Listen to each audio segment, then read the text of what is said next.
All right, guys. It seems we're live here. After a lot of trials and tribulations, right away I'm answering the question, can you live stream with the A7S3 and a USB-C cable plugged right into the studio or the studio display? Now, right away, Google was telling me no. They were saying you can't do that. I powered through, and it seems that you can do it. Now, I'm going to check real quick that my audio sounds good, because I'm doing something kind of naughty. I'm actually using the studio display microphone, but I'm using the beautiful A7S3 as the webcam. And as you can see here, I have my studio display. I have my old trusty MacBook Pro. I see my little face on the screen here. See, face on the screen here. See, face on the screen here. And we're gonna do a quick check 1 2, check 1 2. Quick check 1 2, check 1 2. Wow. And there we go. Well, the answer is yes, you can. If you power through and you don't give up, you can stream without using any streaming software right into YouTube. Now, I am using Google Chrome. I tried Safari. It said, no, don't even try. I tried Firefox, which is kind of my go-to browser. It seemed to want to let me, but then I kept getting this error, which the error is, what is the error called? It's called, basically it's like your proxy, it's your shooting the PC setup is off, because when you plug a camera into a computer, there's two different options. There's a couple, but two of the main options is one is kind of like a managed storage, or like have it as a storage. So when you do that, the screen will go black and it will say manage storage or storage something. So you won't even be able to use the camera. It will be like kind of in this offloading content zone into the computer. Then you turn on PC remote, which is more so going to allow the camera to shoot into the computer, which I'm doing right here. So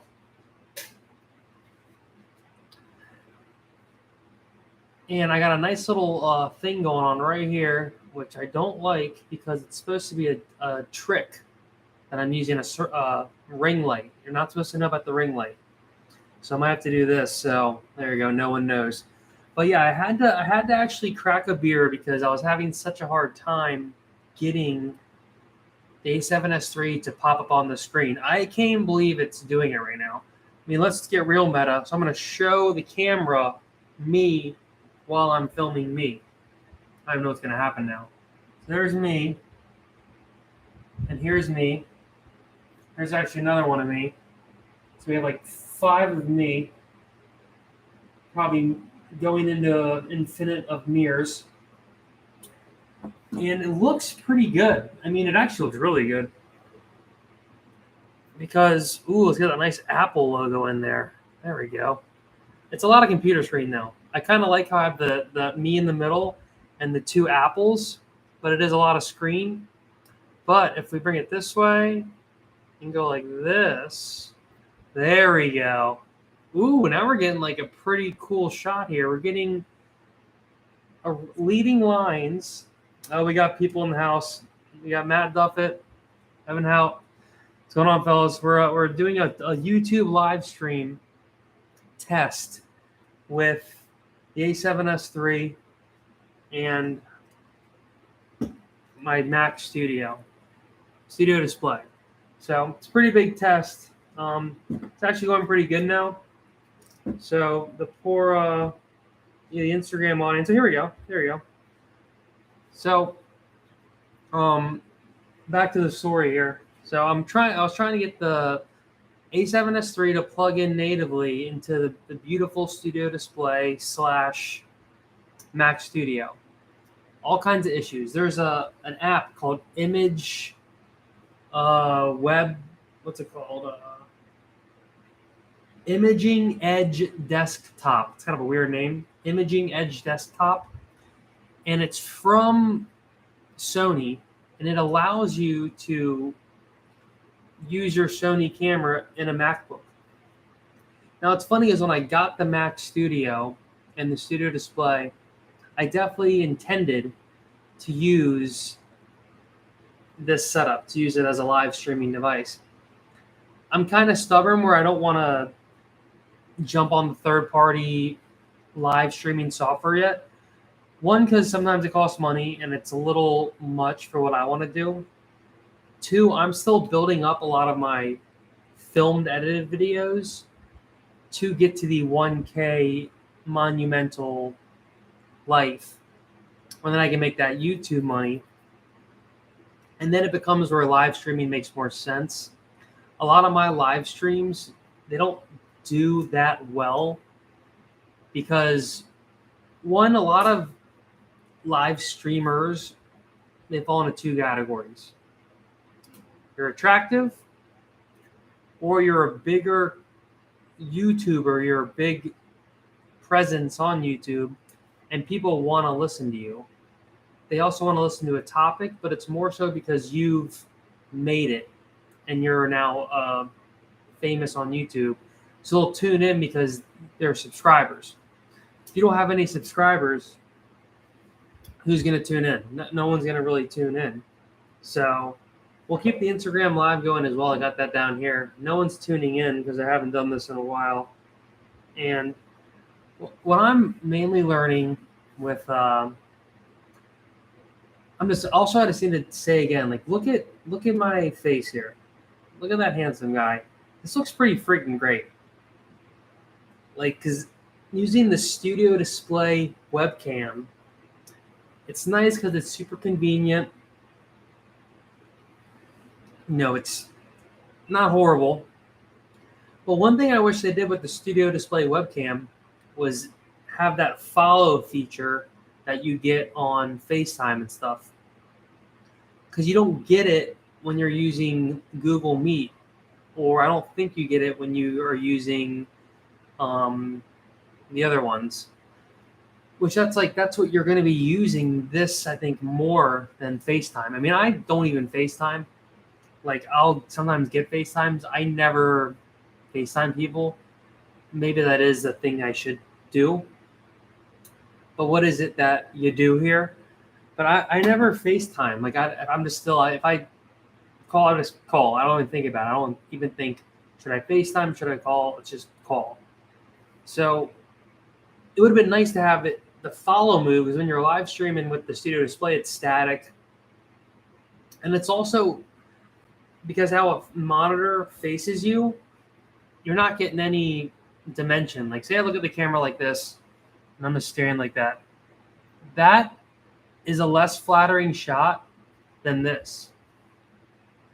This is a better composed shot because this is just two-dimensional.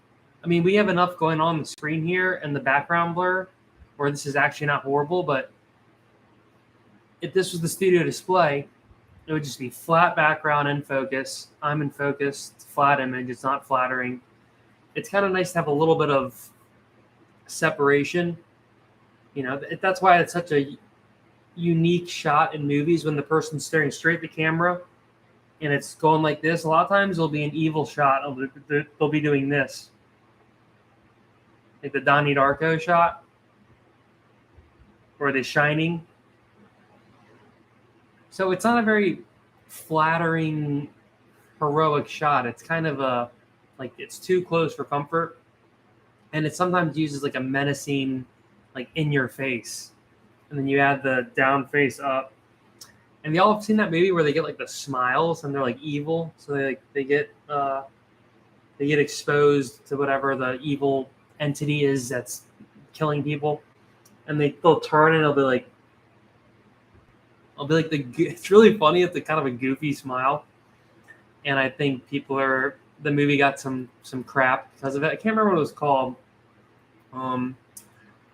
But it's very similar. It's such a a goofy feature that, staring straight at the camera like this, there's so much going on here where this is nice, but in the studio display, it's a little bit, it's like, all right. It kind of looks like a MacBook Pro camera from 2013. But it is really convenient and it does work well enough. Now, these speakers on the other hand, and the microphone down here, I think work really great because I'm using the microphone in the studio display right now. And this microphone, I did a quick test. I think it sounds great. That's with no setting adjustment. I'm pretty far away. Also have like 3 fans turned on right now. You see one in the shot. One's over here. One's over there. There's another one here that's not on because I unplugged my monitor to plug in the A7S3. Oh, we don't like that yet. Back in focus. Oh no. What's this? This and this. And then so you can grab the little bar. There we go. And boom. It's funny on the A7S3. There's the little box. Now it's around my eye again. You can like grab it with your hand kind of and then bring it to your face. Kind of like what you would do on the APC cameras. And it was kind of like an old school classic hack to realign focus on your face as you kind of get focus close. And then you bring your hand to your face. And the autofocus knows that, all right, he wants me to focus on that. All right, I'm going to go. And then when you get to your face, you can move your hand. And by that point, the facial recognition takes over and it understands, oh, that's his face. I'm going to focus on his face. But that was even a technique used for the last 10 years on Logitech and like crappy webcams because, it can happen. Now, when I have more Tona, shout out Camera Conspiracies, we actually got double Tona. I'm not even fucking around. Excuse my language of this Tona. I got a blurry foreground. See right here? See this thing? That's blurry. That's blurry. Who's doing that? No one's doing that. 2 blurries? No, you don't do that. It's because I'm an expert in my field. Now, I don't even know how long the live stream's been going. Because, we've been going for about 13 minutes. So I thought it was interesting because when I was attempting to stream, it kept giving me the error. Like you can't, what's it called? Not the proxy, the PC remote.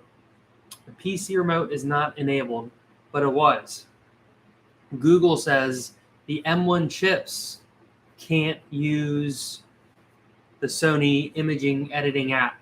So basically, one of the downsides, the M1s, it seems, is it has a little more trouble using your really good cameras as a webcam because a lot of those, I think, are based on the Intel processors.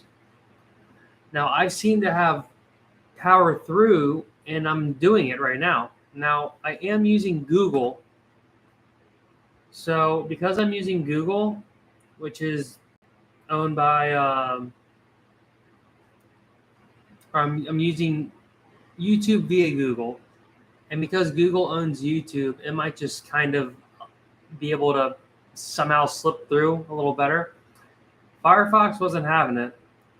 And Safari wasn't even letting me go live on YouTube at all. So I thought that was interesting because I'm pretty sure Firefox was my go-to. I think I used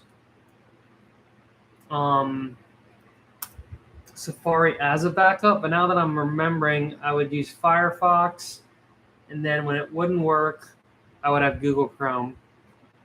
But it got to the point where using the A7S3 with the MacBook Pro Intel right here worked really, really good. Now here's the problem. The MacBook Pro with Intel, it's an airplane. Like the fans turn on. Right now, some of the fans aren't on. I think I've been giving it such a rest lately my Intel MacBook Pro that it's finally like had some rest and recovered.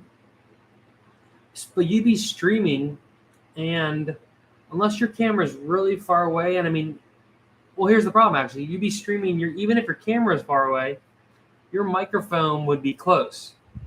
And because the MacBook Pro would likely be close to you and your mic could be close, there would be this loud ass jet engine noise that the microphone would pick up. Now, if you had a really good directional mic and it was only going towards your mouth, it could block it a little bit. But the MacBook Pro's fans in these 2019 Intels, even the past years, but these 2019 Intels, for some reason, it's like super loud. I think it's because they have the most processing power, and like it's like even though it's 2.3 gigahertz, it has a turbo boost, I think the 3.3, and it got to the point where they would just turn on and they would just stay on, like no matter what. Like right now, I don't think they're on somehow, but once Final Cut was opened or anything was going on, they would fire up. But right now, I'm really impressed. It's not hot, and I think just giving it an overall rest and not driving it into the ground every day has helped a lot. And she's still she's still a good girl, still doing her job. But the non-existent fan in the Mac Studio and the studio display, the non-existent fan noise is such a treat that I wouldn't want to try to live stream through this anymore, because that fan noise does become a big deal. It's just so loud that even like just having that extra fan noise, it blows these other fans out of the water. So it's not even like a lofty fan. It's like a straight up propeller in a airplane fan. Like, it's a lower frequency and a higher one. It's covering more of a range. These other fans seem to be in an area that the microphones don't pick up as much as you would think. Especially the studio display microphone has some kind of pass filters on it, like some kind of low and high pass filters. I think it also has some like computational processing going on, which is probably like a limiter and a dynamic limiter, and it's probably just like letting my voice in and then dropping down and letting my voice in and dropping down. So when I'm not speaking, it's eliminating background noise.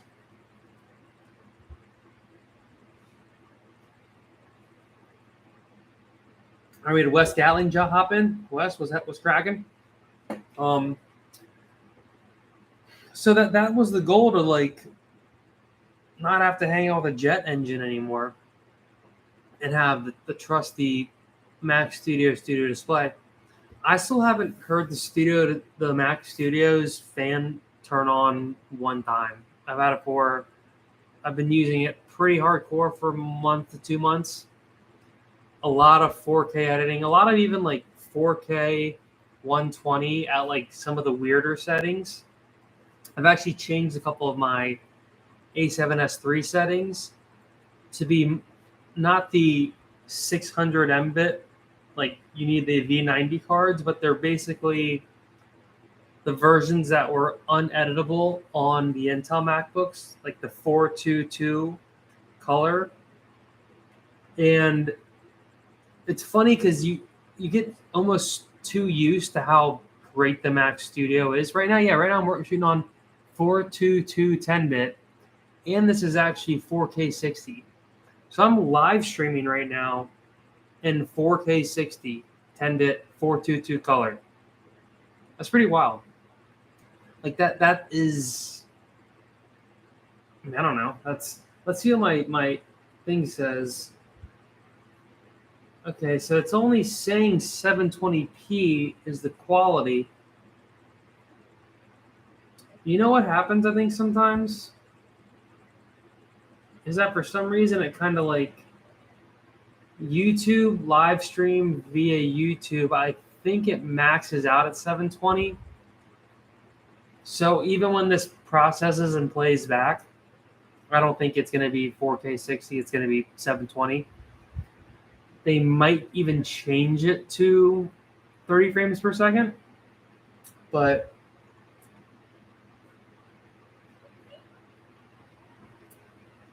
it's still looking pretty, like when you shoot at a higher frame rate, you're going to get less motion blur.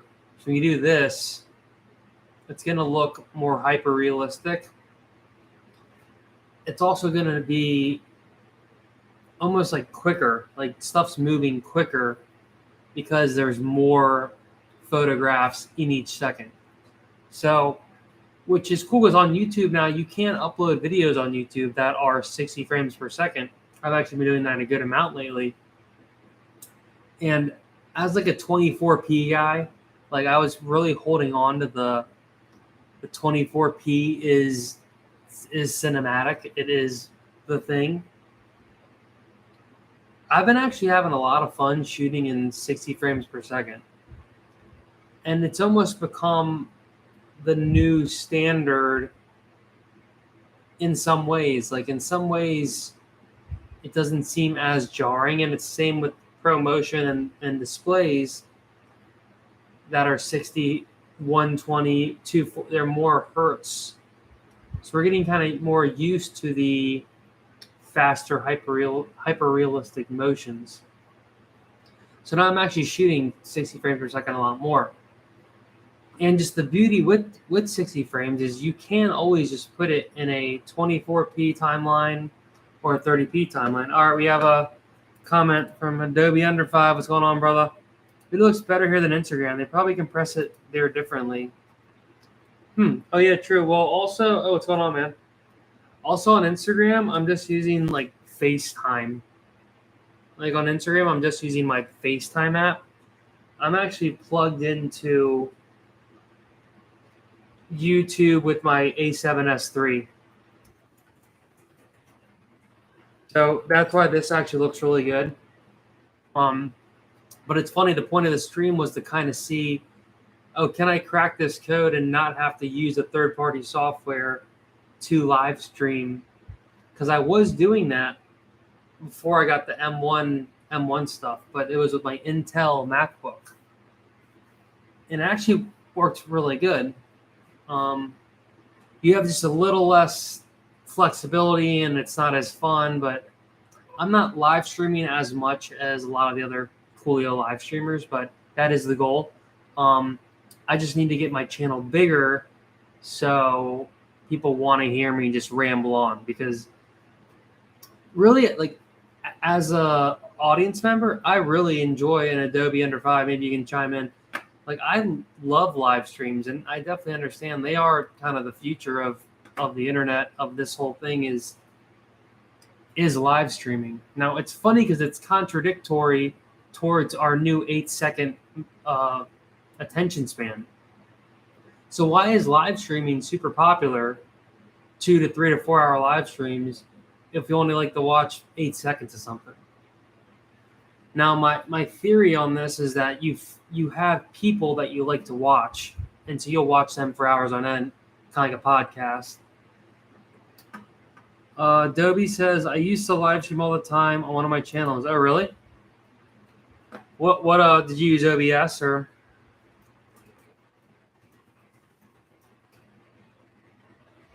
Yeah, I love like watching live streaming, and I think it is like the future. And you see all these people, they get, oh, Ecamm, okay, cool. Yeah. Are any of them free right now that are kind of easy to use, etc.?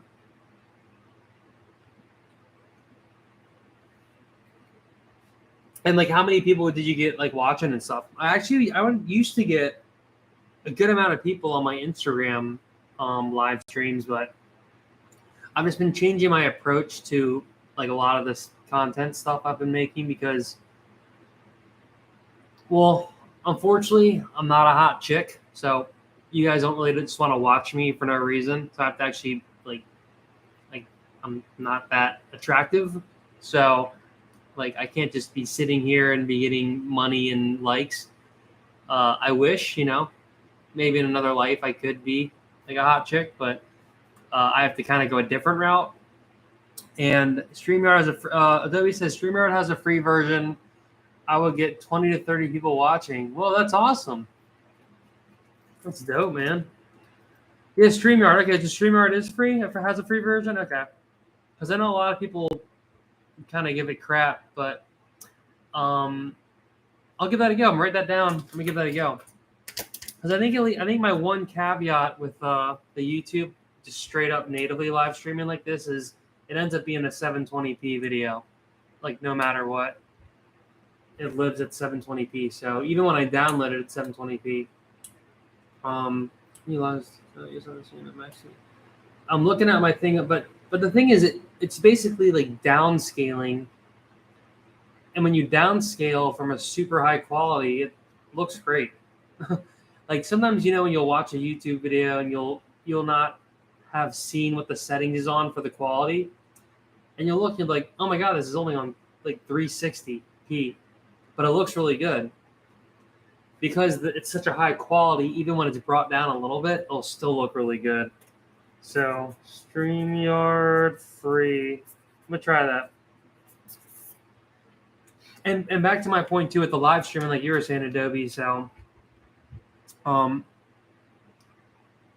like for me right now, I use Adobe says I use Ecamm to screen record my videos in 460/60. Oh, nice. Okay. Yeah, it's a good idea. I mean, what, so you mean you would live stream and then Ecamm would record the live stream, so it'd be like a separate thing? And also with so until you, Adobe says it looks dope on a 5K monitor too. Sweet. Nice. Yeah, I mean the studio display here. What do you have? The studio display? Do you have the LG Ultrafine? Yeah, Adobe says on the 5K monitor it looks good, which is yeah, it's awesome. Oh, okay, Adobe says I make tutorials and screen record Premiere Pro. Oh, cool. Yeah, I like those. Nice. Yeah, go check out Adobe's channel. He's definitely like a master in Premiere and the whole. I mean, like I'm more of a Final Cut guy, but I definitely use Premiere and have used it. But my go-to is Final Cut. I did work for like a few gigs every now and then. There'll be more Adobe. So nowadays I can kind of go back and forth. So luckily I am pretty good at Adobe now. It's a little bit of a learning curve, but they're similar enough where you can kind of use them both. But in the end, if you're doing if you have the whole suite of Adobe, you're getting a lot more. You're getting 10 to 20 different softwares in one whole thing. I mean, Final Cut, you're just getting Final Cut. Now I do have Logic too, so I can use Logic plugins in Final Cut, which is nice. So I'll use a lot of limiters and compressors from Logic and Final Cut, and they kind of work really nicely together. So Adobe says you have the arm on your monitor. Mine is just you have the arm on your monitor. Mine's just standard screen. You have the arm on your monitor. Oh, so you have the VESA mount for your studio display?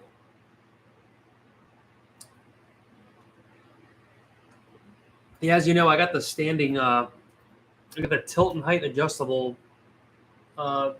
studio display for an extra $400, $100 an inch, and it was worth every penny. The studio display is fucking awesome. It's awesome. Oh, the basic model. Oh, cool. Yeah.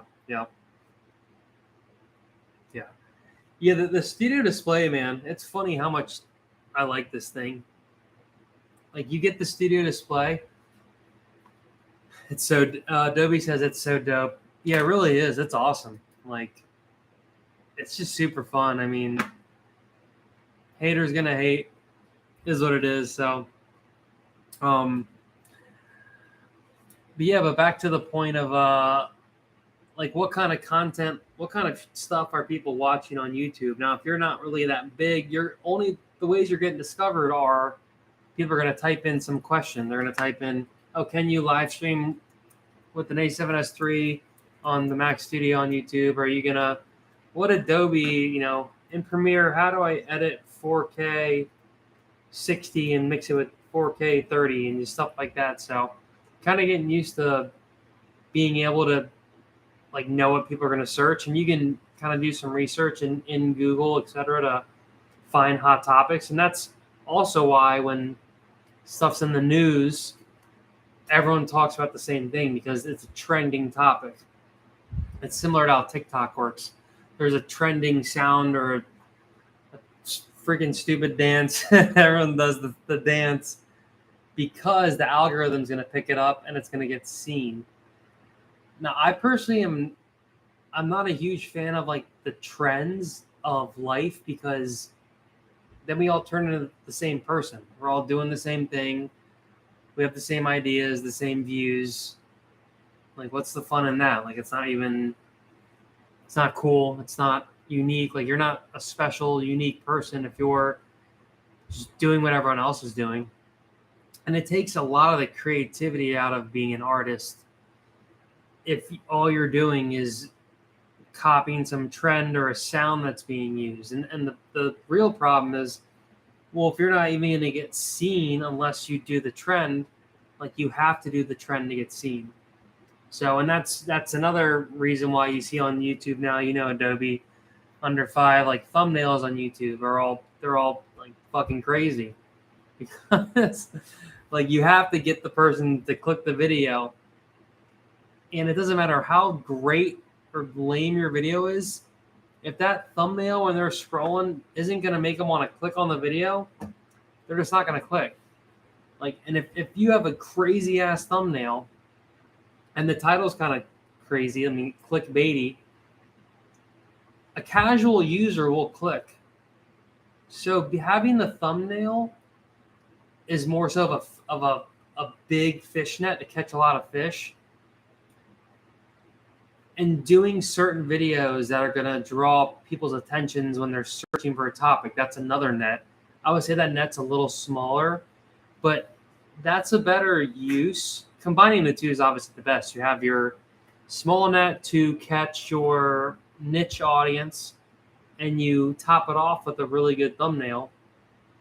A few examples, as you probably know, Adobe is have your face humongous in the thumbnail. Have it be freaking this big, so big where you're that's too big. Because I've realized we're all looking on our phones and stuff so much that we got Scotty Rowe. We gotta do a quick shout out to Scotty. But yeah, Scott, you gotta get that thumbnail. You gotta get your face right up in there. And even today, someone I work with, was saying that, his face is so big in the photo, but you gotta understand too, 80% of the people are looking at their stuff on their phone. They're scrolling through on their phone. If your face is this big, no one's gonna see. It's gotta be big, and especially a thumbnail. A thumbnail is gonna live on a page that's this big. There's 10 squares, so proportionally speaking, your big ass mug on the thumbnail is that is better than you're just way over here. Oh, hey guys, you can't even see me. It's really similar to just how video works. Right now, this is a nice shot. I'm a medium close up. This is a proper shot. Now, I could even be closer, but because this is not a thumbnail, this is a compositional shot, this shot isn't horrible. Now, I could be closer, like that. Rule of thirds line, it's right on the corner, but that is going to display emotion, reaction. You can see the person. You can't just count on people to be able to see. You have to Get up close and personal. Scotty Realmine says, "Gotta show more skin." He's all about those. You like the trend, Scott? I hate the trends. Gotta fit that biggie jaw in the frame. Exactly. Yeah, to get your big jaw in the frame. Well, Scott will give you a little. What Scott want to see? So here's the behind the scenes action. Well, this actually looks pretty cool. Wow. All right. Kind of like professional. All right, the live stream's popping. What do you guys want to talk about?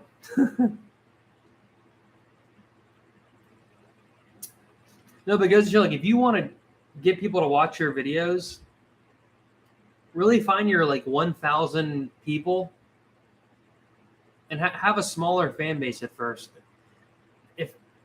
If you like just want to have people to if you just want attention and shit, then yeah, just get on the trends and just talk about whatever is the first thing in the news. Have that be in your title, and then people will click on it and it'll pop up because it's a trending topic, just same as TikTok works. But like I said, the other way to go about it is talk about your expertise. Like, you know, Scott is like a bassist. Like, Scott, you could have, you know, there's actually a really good guy on YouTube who plays bass, who Big Bill loves, and he plays all these crazy songs, and like he found his bass niche. We had a question though from Adobe real quick. This is what mic are you using? You're not gonna like this, Adobe, because it's pretty unprofessional, but I'm proving a point. I'm using the Studio Display speakers microphone. So this microphone is just part of the monitor, and it's like freaking awesome somehow. I don't know how they did it, how they're doing it.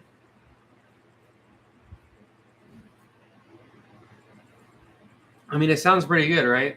Like, because also there's a I said earlier in the stream, there's like 3 fans around me that are blowing pretty hard. They're blowing pretty hard, and like it's a foot away from me too. Like usually the microphone, Scott, you know, when you're singing your number 1 hits, you gotta have that microphone close. Number 1 thing people do when they use a microphone is it's not close enough, and you gotta be like, hey, put that thing in your face. It gotta be close, and they'll like you gotta be like eating like an ice cream cone. Oh, nice. Adobe says it works. I have the monitor too and use the camera when talking to clients. Yeah. Yeah. The camera actually works pretty good, I think. I wish they had the face follow thing on like Google Meets and the other like the N one. The what's it called? The one Kyle works for, Scott. Scott says I'm using T95. That microphone?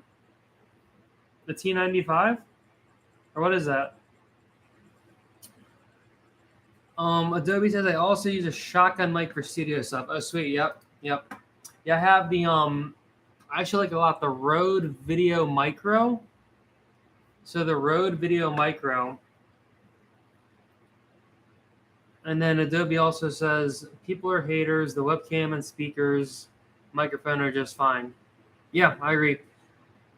I mean, dude, I'm a like audiophile. Like I make music, and like Scott knows, I've been like I have been studying music for a long time and sound.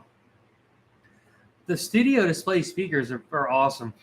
Like I don't even have speakers anymore. Like the shit bumps. It bumps. Like you don't have to go that loud.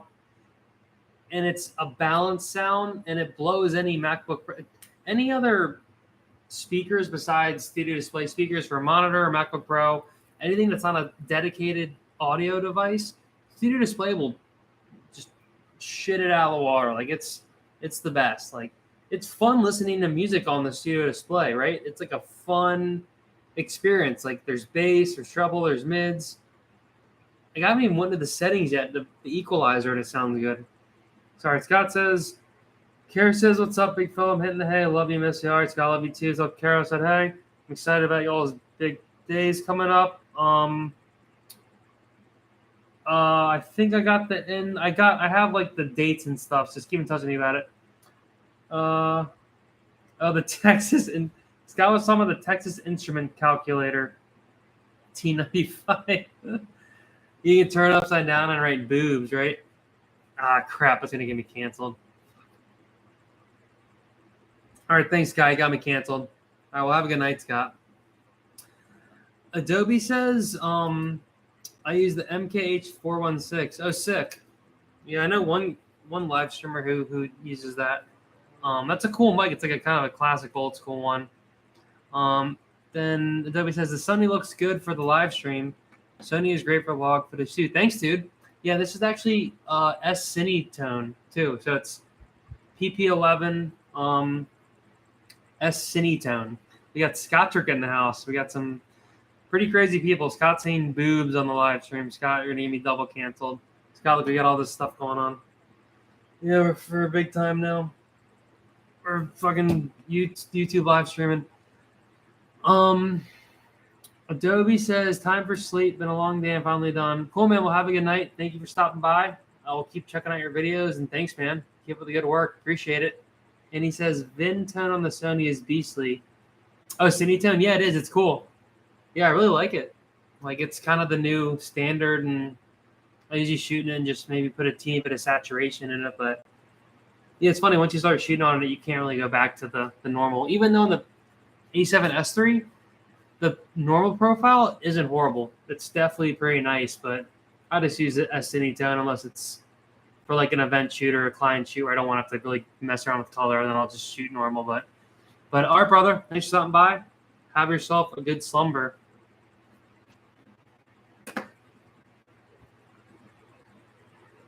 Yeah, appreciate all the special guests popping by. I didn't expect this live stream to pop off this hard. To be honest as well, again, it took me like 30 minutes to get this thing set up because I really thought I wasn't going to be able to do it. And then because the internet was telling me that you can't use the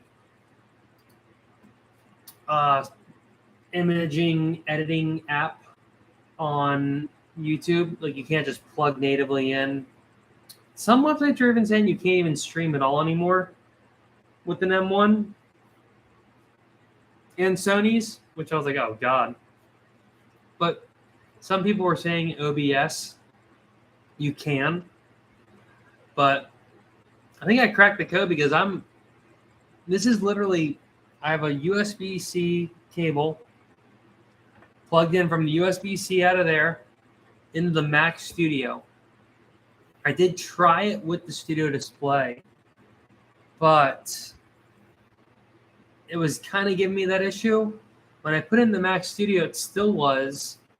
But then, like, I was on Google Meet, and actually this angle was popping up. I was like, oh, crap. It's like somehow it's working for a sec. So I didn't give up. And then finally on YouTube, at some point, after saying, like, no PC function, it's not going to work, all of a sudden, boom, like I saw the image. When it's like, take your thumbnail. I was like, oh crap, it's working. And I, like, right before I was about to give up, or have to use this or, you know, whatever, it worked. So I'm pretty excited because any filmmaker or artist or craftsman knows, like, putting that first letter on the page, starting that first sentence to your novel, that is the hardest part. Like, there's going to be so much resistance to getting to you writing that first sentence. For me, sitting here and saying, welcome back to another hero's journey, there's so many obstacles and resistance that want to stop you. Don't know why, but they don't want you to do it. Whoever it is, whatever force it is, whatever evil force, it will do anything to not have you do that craft. Any obstacle will come. These are obstacles I was battling, setting up the live stream. And I said, no resistance. Shout out The War of Art by Steven Pressfield. Like, no resistance. Like, I'm winning. You're not going to win this one. I'm winning. I'm doing this live stream. And somehow it worked. We've been going for 45 minutes. Hadn't shut off yet. The lighting all changed. Some of my exposure is still decent. And there you go. I win. I win resistance. But one other thing too. So my ISO is pretty cranked. The film nerds can hear me out here. So my ISO is at 1250. My shutter is at 1/125 because I'm at 60 frames per second. So you double your frame rate, fractionally speaking, and that's your shutter speed. It's a 180-degree rule. It's how you determine your shutter speed. So because the shutter is so fast, it means you need more light. So you need to increase your ISO, your film speed. The more you increase your ISO, though, the grainier the image gets, the more degraded it gets. The native ISO on the Sony A7siii in picture profile 11 S-Cinetone is 100. It's 100. Now on S-Log and some of the flat profiles, it's interesting. The ISO is actually pretty up there. I think it's,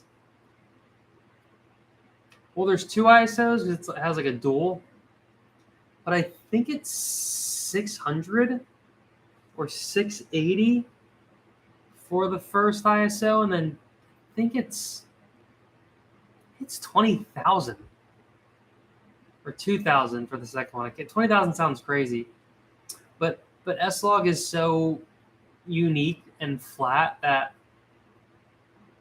the ISO going up kind of enhances it because there's more like sensitivity to the light, and there's not any contrast. It's like you look at an S-Log video and it'll be like, doesn't look that good. You have to color correct it. Now with that Cinetone, like this is no color correction. This is a straight camera look, and I don't think it looks that different than, oh, we have Alex Murphy. Oh, if you're in a live stream. I know I work too much. But we're talking about S-Cinetone on the A7S3. I had to learn how to live stream on the Mac Studio, the Studio Display, the Sony camera, without any third-party software. I know, interesting stuff. Interesting. But it's pretty successful live stream, I have to say. Pretty successful. We had a couple folks stop by. We have more folks stopping in. And we were talking about thumbnails earlier. Some of the stuff we're doing with Surf Park Central is pretty graphic oriented, and it is interesting. I have to have just a certain amount of clickbaitiness, but there's a fine line. So, yeah, man, how's the move going? Is it are you still sane, or have you turned insane yet? Well, Alex left. I think that means he has turned insane. So that's good for you, Alex. Glad you are insane. But yeah, so he's got the hot live stream. We got Emma in the house. Emma, hello. We got all cameras and crazy stuff going on. We are testing a new camera rig with the Studio Display in Mac Studio. And it's funny, some of you Instagrammers are coming in here, and you come in and right away I say your name and look at you. You're like, leave me alone, bro. It's just because I was in a rambling spot. But right now I have 3 different screens looking at me. It's pretty funny. Yeah, we're about at the 50-minute mark. I guess I'll go for a little longer here and shut it off. I have a few edits I'm doing, because so a couple tripod. I'm in tripod fluid head world right now because I had to get a new tripod. So my ancient Ravely, it weighs like 1 billion pounds, and the fluid head on it, whenever you use it, it just gets it's basically the worst. It's turned into the worst tripod ever. It's stable AF, so if you just need to set up a shot and set it and forget it, it's great. Even just setting up that one shot though, it's like by the time you have it set, you're like on a spree of anger. You're like, all right, good Lord, that was a pain in the ass. So I really need a new tripod. So I do have a new carbon fiber one, but they also need fluid head. So now I'm trying my go-to fluid head, which I really like, the 500 mAh, which doesn't have fluid drag settings, but the main setting is like a nice medium setting, and there's just two knobs. There's a pan lock and a tilt lock. They're on the right side, nice handle, and it's a light thing, and it's just really nice. So its main competitor this is Manfrotto products. Its main competitor is the MO2, which is like almost twice its size and weight. It does have fluid drag settings, so you can change the resistance to really just swing the camera around, or to make it super like a lot of resistance and drag, so you gotta kind of push harder. Fluid heads are fluid dynamics. It's like a physics thing. It's basically drag that is resistance against a pushing object. So when you use tripods, a fluid head has basically like oil that resists your panning and tilting. And because of this resistance, it helps you kind of get a smoother tilt. I'm sure you've used tripods when they're really loose or they're just not that great. It just kind of like flies pretty quick. There's not like any resistance, so it's really hard to get a smooth pan. With some pushback, it actually makes it easier. So I have a video I plan on doing where I'm going to compare the two, because I want to, get one, send one back. There is a chance I'll put the 502 Beast on my other tripod, and it could almost fix the ravelly piece of crap that doesn't move, because it's such a beastly tripod. If I had like a really good fluid head on it, it could be kind of cool and come in handy. But I've been really enjoying the Manfrotto 055 tripods, which are beastly enough, but they're also light enough where it's not, it's still a 5-6 pound tripod without the head. But the ravelly, it's like, I think it's 8-9 pounds without the head, but it's so much more weight. And then now I have a carbon fiber 055 and an aluminum 055. And like everyone says, like, why did I wait so long for carbon fiber?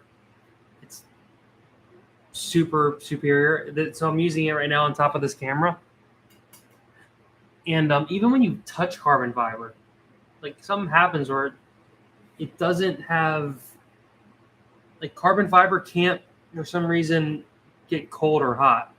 It like has its own temperature, and it has a different like feel to it. So you'll grab an aluminum tripod, it'll be cold, it can get really hot. You grab the carbon fiber tripod, and it's different. It's hard to explain, but it almost has like a warmth to it that just stays constant. Also, the carbon fiber tripod, it's going to be lighter, so it's going to be straight up just weighs less, and the material supposedly doesn't vibrate as much, so it kind of absorbs vibrations more. Now the carbon fiber, it is so light that if it's windy, it could, like my Mac Studio is moving around right here, it could get blown around a little more because of it's so light. But you can just use sandbags on the legs, or there's like a little hook you can hang stuff on. But I haven't done that test yet, but I know for sure it's also more expensive.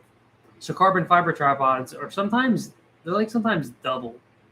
Or say, look at the Peak Design travel tripod, the new kind of standard for travel. I think the Peak Design aluminum travel tripod is like $299, $350. The carbon fiber is $599. So it's almost double. Even these carbon fiber legs, I believe, I got them on sale for $400. My aluminum, same legs and the head, I got those for like $319 or something.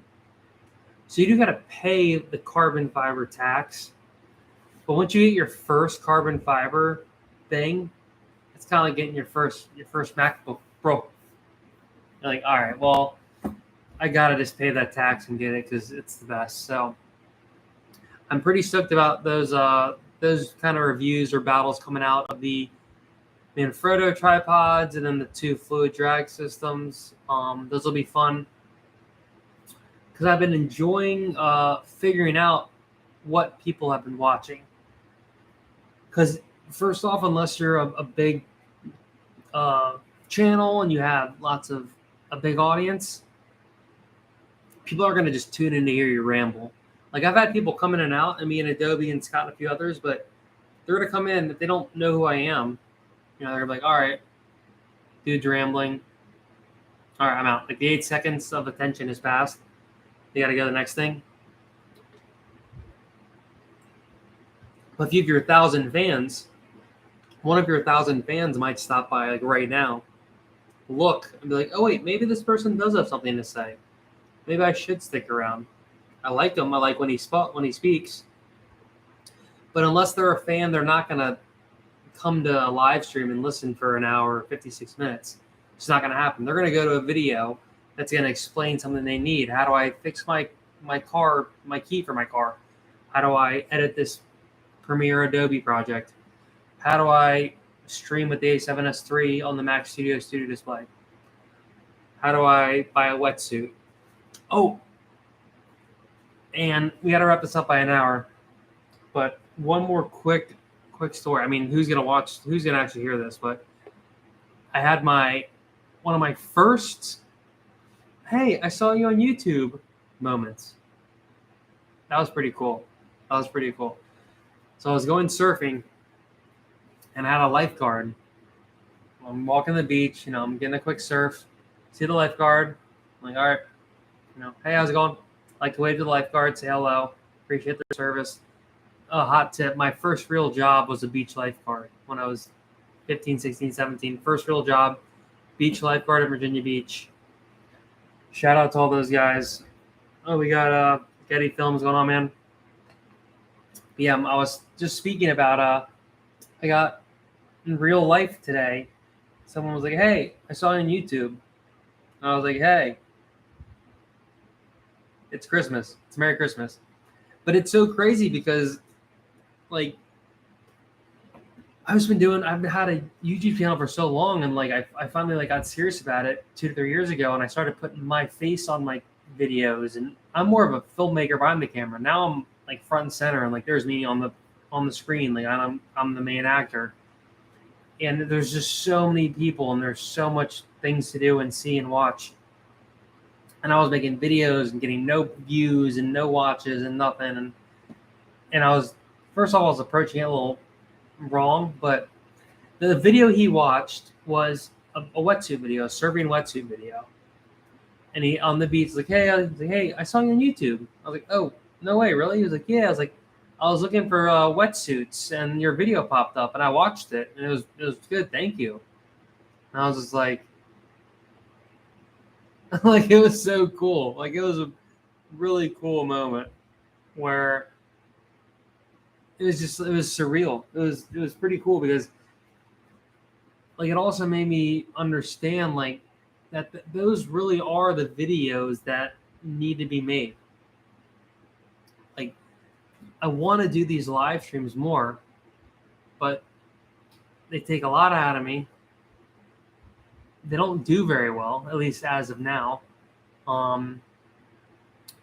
There's not really topics you can go into depth with unless you have your screen share, unless you're really getting after it, but I'm just not at that level yet.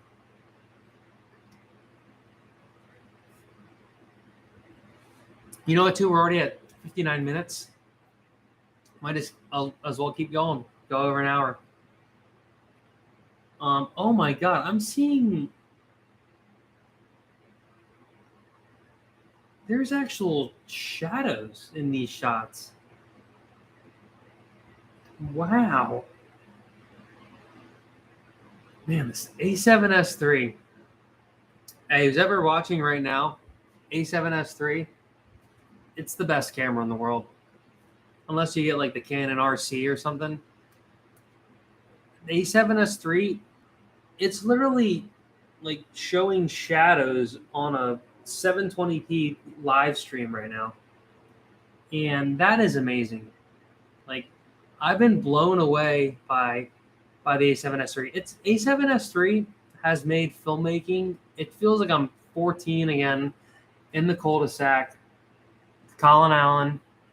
We're making skate videos. Like, it's just so fun. It's so fun. And the freaking flippy screen is just the best thing ever. You look in a little EVF, the A7S III, it's magical. It's the IMAX. You're at the IMAX. It looks better than real life. When you look inside the EVF, the A7S III, it's the best thing in the world. Like, try to have someone tell you a better camera. I mean, how could you even like debate it unless you're just a fanboy of another company? And it's funny because in the end, the 12 megapixels of the A7S III, you thought was going to be the Achilles heel. You thought the small megapixel in the A7S III were going to be what ruined it. But like somehow, no. Somehow the A7S III, it still takes phenomenal pictures. Because of the small megapixels, that's why it can shoot better in low light, because it's like these bigger pixels, and because they're bigger, it ends up being kind of less grainy in lower light. Like right now, like this room is not that well lit. I mean, I have this light, I have my ring light, don't tell anyone, I have like a crappy light on the floor, and then like a horrible kitchen light. So there's a lot of like pretty crappy lights going on. The walls are white, so they are bouncing a lot of the light, which is nice. But this could look a lot worse. This could look a lot worse. And especially when I'm looking on my reference monitor, I'm just like, holy crap, that looks good. So the answer is yes. The A7S III can live stream with M1 MacBooks. I might need to change the title. Can you live stream with the M1? You know, because that, when I typed into Google, can you do that? Right away it was like, no, you can't do it. Now, if you want to try to do this, you have to have Google Chrome. If you have a Sony camera and you are using it as a webcam, and now you have an M1 MacBook or an M1 computer or an M2, how you stream is you have to use Google Chrome or one of the third-party softwares via Google Chrome, and that's your best bet, because Chrome, YouTube, they're Google. A third-party browser, there's just some kind of weird disconnect where it's not going to work. Like I was using Firefox. Firefox, I think, was the only one allowing me to have 720p at one point, and Google Chrome was kind of like, nah. And then this new test, now Google Chrome is allowing 720p, which is just the streaming quality or the restream. But it's interesting how like they weren't really the same. It was, oh no, you have to have, Firefox and it'll look better, or you can use a more compatible service and it'll look better. So which one are you going to pick? That's just kind of up to you. If you want to use OBS, third party, if you just want to try it out like this, Google Chrome, USB-C into the Mac Studio, and then change your camera when you get to the end. You have to get to the end of the live stream enabling process. You're like, all right, I'm at the live stream, about to go live, and then it asks you your camera bottom. That was the problem too. I couldn't figure out how to change my camera. On the YouTube app at the very end, it says, all right, using this camera, and you can change the camera then. So that's when you can change it to your Sony camera. The one caveat is you have to download the Imaging Edit software app, which is like the native Sony Imaging Edge desktop. Imaging Edge desktop. It is the main software you need to use your camera on an M1 MacBook. Without it, it won't pop up. It'll say PC remote function. The PC remote function is a function in your menu on your Sony camera that needs to be turned on to plug your camera into a computer and use the camera and see the camera. I think it's off by default. So when you plug in your camera to your computer, you're not going to see your camera. It's going to say like merging, managing or something. Basically, instead of saying like, I'm putting the content from the camera on the computer, like I'm just transferring the content. But you don't want that. You want to use the camera. So that's PC remote function, which is basically saying I'm using the camera as a PC. Adobe's back. He says, my 14-inch MacBook camera sucks. Studio Display is better. Is that the M114?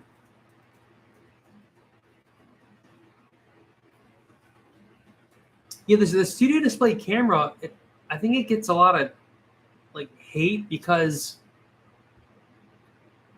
like, yeah, but what are people comparing it to? Because, I mean, every iPhone, iPad front camera sucks. All my MacBook Pro's cameras have been 720p. So the only camera that's, it says M114. Okay, really? Okay, yeah. Like even the M1 iMac, which is they claim 1080p camera and they claim it's good. I wonder which one of those are better. Have you seen the M1 iMac webcam?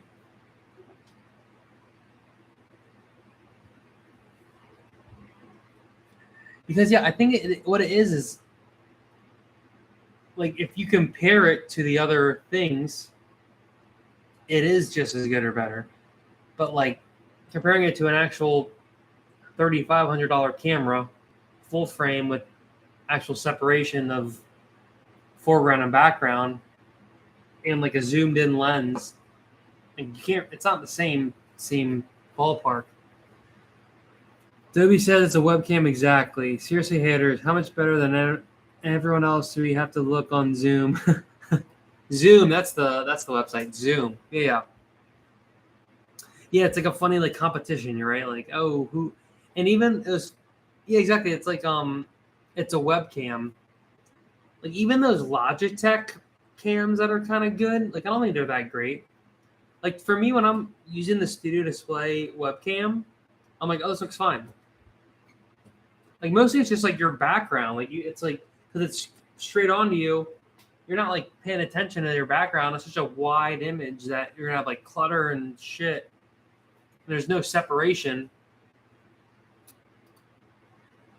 Yeah, Adobe says webcam is just fine. End of the day, it's just a webcam. Yeah, like because even on Zoom calls, I actually was using my A7S3 on Zoom calls just to like be a coolio.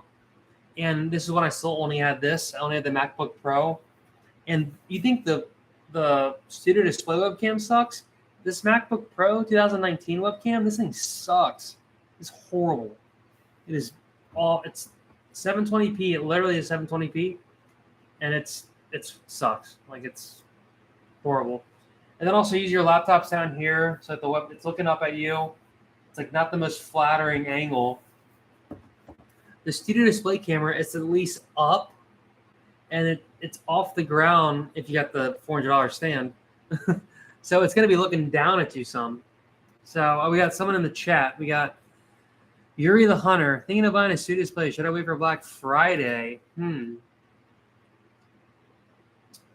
would say no, man. Actually, no. I would get it. No, I would get it right now. You know why? Because you know how long my Studio Display took to get? It took like 3 months. I ordered my Studio Display in late April, and I got it about 3 to 4 weeks ago. It took 3 months for me to get. So they're super backed up. Go to the Apple website right now, and you'll see when you go to order it, it's going to already be 2 to 3 months. So if you wait till Black Friday, most other people probably will too, and you won't get it you definitely won't get it till 2023. Thank you, boss. Hey, you're welcome. Yeah, man. Yeah, Yuri. Yeah, dude, it's awesome. That's awesome. If you can afford it, dude, get the stand or get a vest mount or something. I mean, you can do it. Burko Bano says, got an open box at Best Buy. Oh, really? Oh, sick. Nice. Yeah, they have some at Best Buy. I mean, they might only be the regular stands, right? But if that's kind of your thing, it's still fine. It's still fine. Wherever you go with though, man, I would just get it now. I mean, Black Friday, that's in November. It's August. Yeah, you gotta wait another 2 months. You might have to wait another 2 months. So if you were you able to get Apple Care with open box Best Buy? Boobacar?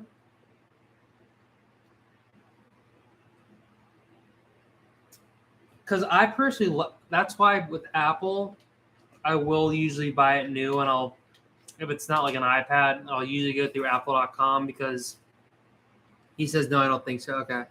Just because you get the Apple Care, which I think it's worth it just for peace of mind. And if you don't have Apple Care, then it costs like a shit ton. So it's just how you roll. Like, I just roll whenever I buy Apple stuff. I just buy it new with Apple Care, either on Amazon, B&H, or Apple. You could do Best Buy as well. And I did realize that when I was at Best Buy a good amount when I was buying my other monitor, Best Buy has a ton of open box stuff, a ton. So for open box stuff, it's really sick. Adobe says, yeah, do Studio Display once you get it, you're like, this is awesome. Right? Boob car, like Studio Display. It's super fun. Adobe says, Travis, do you have AirPods? I do. So I have the AirPod Pros, and I have the regular AirPods as well. So I have both. I bought the AirPods a while ago, and then I also bought the AirPod Pros because these batteries are getting shitty. Yeah, I'm addicted to AirPods. I think they're awesome. Bubakar says, no, I don't think so. Crazy good. Nice, man. I'm glad you're stoked. But yeah, Yuri the Hunter, I'm hoping we helped you out a little bit, and you're pretty stoked. Oh, you got the stand too? Nice.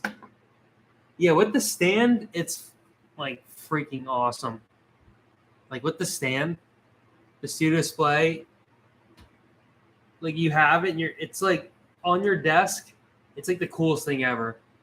Like if you're trying to impress like girls or just impress your own ego every day when you look at it, and you use the stand like every day. Every day you're going to be doing little things. So it's awesome.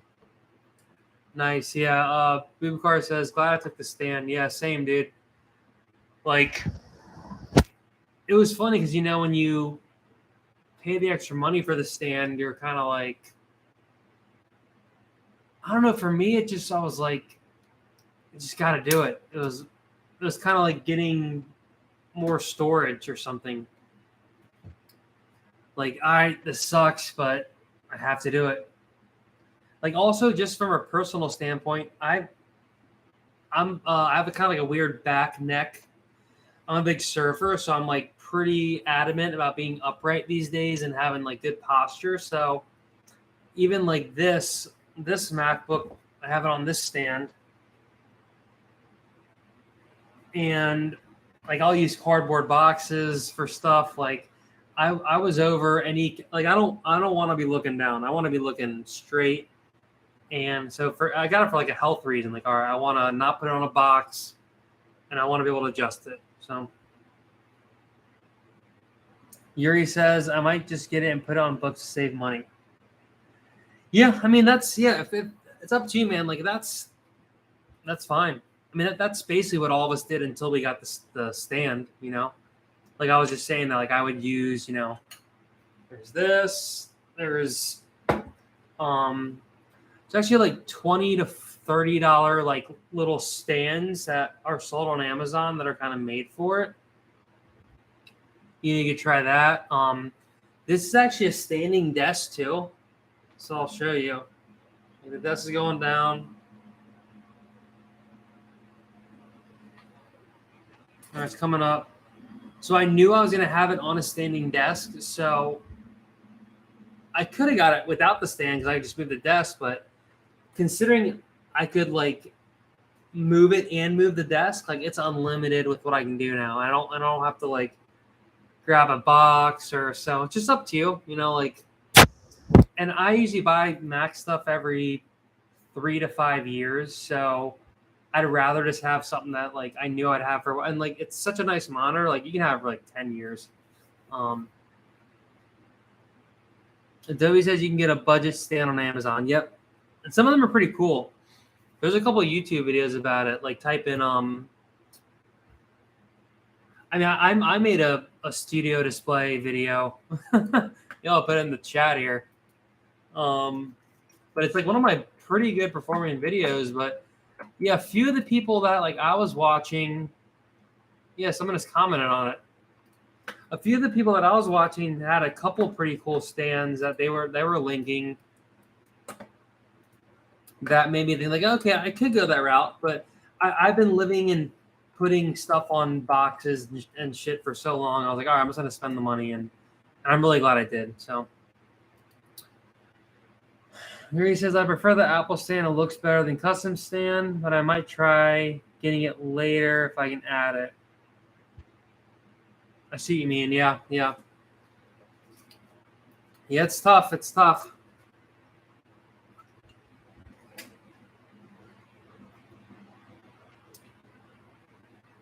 Like I would say if you have the money, do it. If you don't have the money, don't do it. That's what I would say. Like I was buying a new computer. So for me, it was like I said, every 3 to 5 years, I buy the new computer. This is my first like computer. Like I've always just had MacBook Pros. So I was like, I'm just gonna get something that I know I'm gonna like have more adjustability with it, etc. So yeah, I dropped the one video about the stand with the height and tilt, but there's a couple. There was one video I saw. Who was it? It was studio display stand. Like you were saying, Adobe. It was on some video, or it was on some website. Oh, this guy. Yeah, this guy. Here we go. So this guy has a pretty good video that you should check out, Yuri. That could be a good option for you.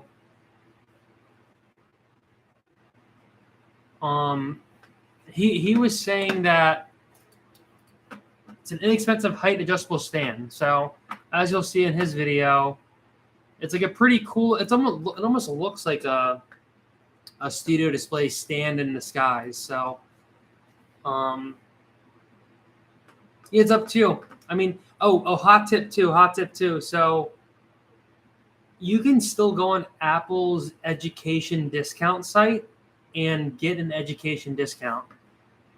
I would try that if you're gonna order through Apple, because you'll get a discount. So, say you only spend $300 then to get the height adjustable stand. You'd have to spend at least $50 to get the other stand. So you're spending $250. I mean, in the long run, that's Also, like, what are you? Are you shorter? Are you taller? Do you stand? Do you sit? Like a lot of these things kind of come into play. Bubakar says, you take the regular stand and you decide to make a swap at Apple, they might charge you adjustable stand plus labor. It's going to be over $400. Get it at first buy. Yeah, it's unfortunate, but I would agree. I would just, somehow get over the sticker shock and just get it. Just get it. Like it really is worth it. I think as well, it's the same or a similar stand that comes with the XDR display. When you get the stand with the XDR display, it costs an extra $1,000. So if you think about that, you're kind of saving some money because the same stand, I think the XDR display can go vertical. There might be a little different, but I've looked at them. They look pretty similar. And dude, the stand is like a freaking MacBook Pro. Like the stand is no joke. Like once you have it and you use it for all, you're like, oh, it's worth it. Like it's worth it. Like you're gonna get it, and a few weeks are gonna go by, and it's gonna suck if you're like, oh, I wish I got the stand. But if you get the stand, you're not gonna be like, oh man, the stand's cool, but I wish I still had that money. Like you're gonna be way happier with the stand than with that extra $400. So unless you're just broke and have no money, but if you have a little bit of money and you have a decent little job going on, and then I would say do it. Dobie says if to set it off to have the stand. He says to buy it first as well. Agrees. Yeah, we're all agreeing. So unfortunately now it looks like you got to shell out the extra $400. It's worth it though, man. It's cool. Yeah, I would say it's worth it. Either way, get it. But I would say just maybe eat ramen for 2 weeks and get the stand, because the stand's freaking awesome. And then Adobe, you asked me about the Mac Studio. I'll answer that in a sec. You said the $7,000 display gets hot too. The studio display never gets hot when I'm using it. Yeah, true. I noticed that. Actually, though, my studio display gets a little hot, but nowhere near as hot as like a MacBook Pro. Like, nowhere near. Like, it's maybe warm, and it's only on like the bottom. I'm feeling it right now. But yeah, my Mac Studio, it stays cool. Like it never ever gets hot. Oh yeah, it gets warm, but not like the bigger one. Adobe says, yeah. I've never even seen the XDR display in person yet. Still, I don't think. Do you have one of those, Adobe? I'm gonna grab another beverage.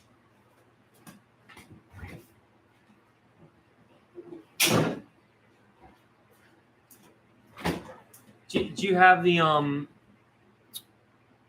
XDR? Oh, nice. Yeah, the HDR. Yeah, nice. Yeah, it's a 6 screen. I mean, like I don't see much difference between the studio display and that one besides the HDR. And is the refresh rate 120 on the XDR, or is it still 60?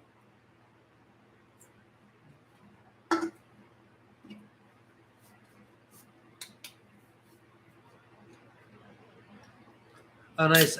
Debbie says I'm a film and documentary editor. Cool. That's 120. Okay, cool. Yeah, that is pretty cool. Yeah, I remember when that came out. It was funny because the XDR display came out like probably 3 years ago now. And like you thought the studio display was expensive. Like when you saw the XDR, it was like $5,000, like without a stand. You're like, what? Like it was almost just so unfathomable that you're like, well, I mean, okay.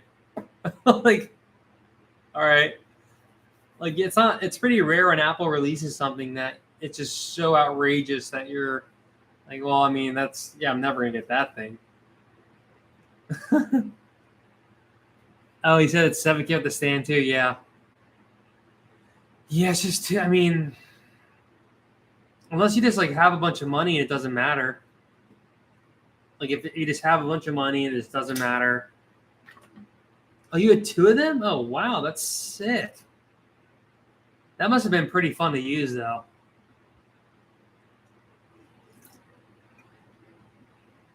Would you put them vertical ever? Because I have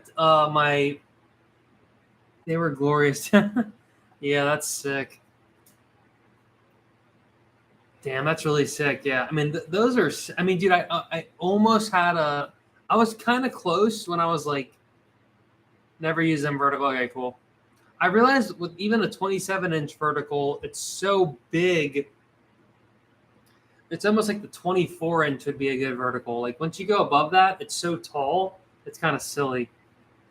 They are so on my budget. Yep. Yeah. I mean, I had like a tiny fleeting glimpse of a potential.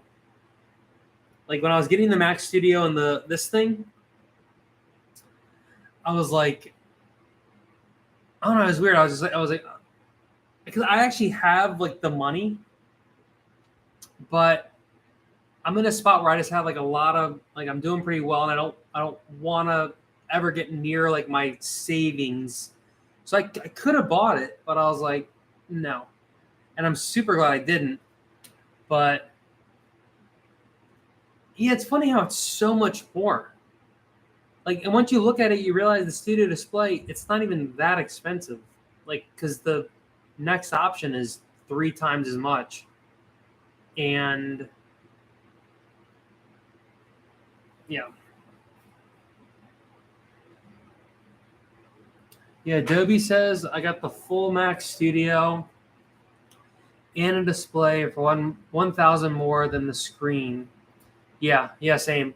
Yeah, yeah, to answer your question earlier, yeah, I got the studio. I got the Mac Studio. How much did I pay? I think my total was around $5,000. Yeah, so exactly what you said, like about might spend even a little less, but yeah, $1,000-ish to $2,000 less than just the screen. And yeah, my Mac Studio has 2 terabytes. So, and I did get the Max. So did you get the Max or the Ultra?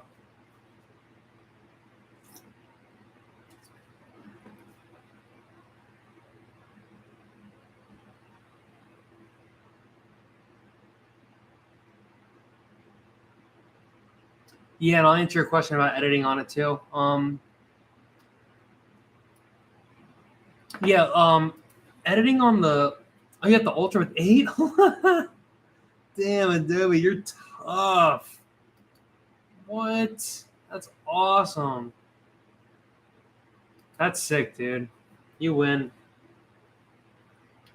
Yeah, true. I mean, mine's will work too, but in retrospect, I do wish I got the Ultra just because why not? But like people were amping it up so much that they were almost making it seem like, oh, nice, that's awesome, and the 14 inches for free for film school. That's awesome. Yeah, you're set, dude. Um, like a lot of reviewers were saying that the Ultra was so intense that it was like unless you have like a server farm, like it's unnecessary. So, and all the MacBooks didn't have it. So it almost seemed like it was some weird, like, kind of like the XDR display. It was like, oh, this is just such a big purchase and thing that, like, do I even need this? So I have the M1 Max, but it is the unbinned version with 2 terabytes. I did only get the 32 gigabytes of RAM, but that was also because of all the hype about the RAM being better with the M1s. So I'm super stoked on it. I kind of wish I got the Ultra just because why not? And I do love editing on it, but every now and then I do see a beach ball and I get kind of pissed because I'm like, why is the beach ball there? Like I almost never expect to see the beach ball, but I think I just got kind of like spoiled and it goes so fast. And now when the beach ball pops up, I'm like, no. But dude, when I was editing on my souped up Intel, it's like night and day. It's way better. Every now and then the beach ball pops up, and it seems to pop up in like different scenarios than the Intel one. Like it pops up just kind of on weird stuff, and I'm like, oh, okay. So, but I also am editing off an SSD, the Samsung SSDs.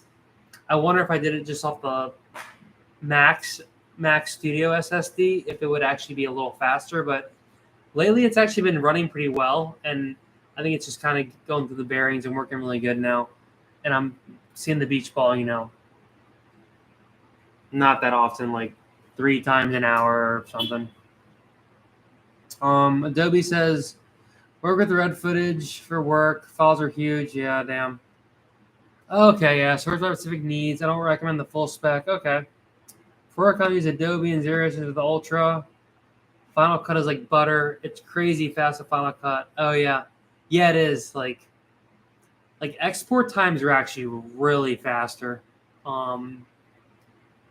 which is super noticeable. Like I'll export shit like super fast, and then just like buffering and scrubbing around and that kind of stuff. That's really fast. And then like I upped a lot of my like color profile and like the bit rate basically. And you can even edit it on like what's the mode on Final Cut? Like full quality versus better performance, and like it'll still like run really great. But Adobe, I did hear and see that there were some issues. So maybe the Ultra actually is beneficial for Adobe. FCP, yeah, Final Cut looks sick on the display too. Yeah, I really like it. I really like it. Yeah, like Final Cut, it's on the studio display. It all just works so well that it's like that's why when the beach ball does pop up, you're almost just like, oh, the beach ball. Like it's kind of like a little break. Like I'll take a little break, and you just get like I said, you get so like used to it running. So does the beach ball ever pop up for you, Adobe, when you're using the Ultra and Premiere? Oh damn. Oh fuck. Okay. He says I have issues with Adobe's and using the Ultra. Okay, it makes me feel a little better. My 14 has issues with the beach balling. No beach balls on Ultra. Okay. Never, huh? You've never seen one? What about in Adobe? You never seen one? Or Final Cut? But on your M1, which M1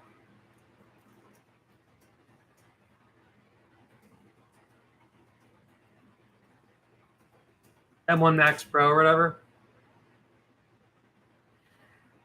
The only time I ever see beach balls is in Final Cut, and then it's like just sometimes when you do like a title or some kind of like weird thing, but like footage wise, it's like real smooth, and like the 4K 120 A7S3 just looks great. Never seen on Ultra. Oh damn, that's sick. Yeah, that's awesome. That's awesome, dude. That makes me I'm a little jealous.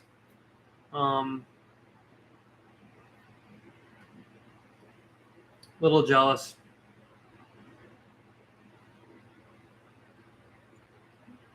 Because I haven't used yeah, people they talked it up so much. They made it just seem so unnecessary. But